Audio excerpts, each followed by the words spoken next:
You know you could be the winner if you really wanted to, right? But the problem is you keep playing that what if game. What if it don't work? What if I fail? Nah, flip it. What if it does work? And what if you win? Then what? You're gonna be sitting there happy, right? You say you wanna win, but then you're scared to lose. What sense does that even make?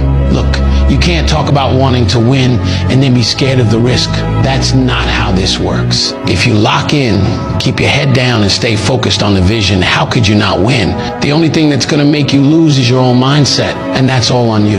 Your biggest enemy ain't out there, it's in your head. So if you wanna win, you gotta get out of your own way. And here's the truth.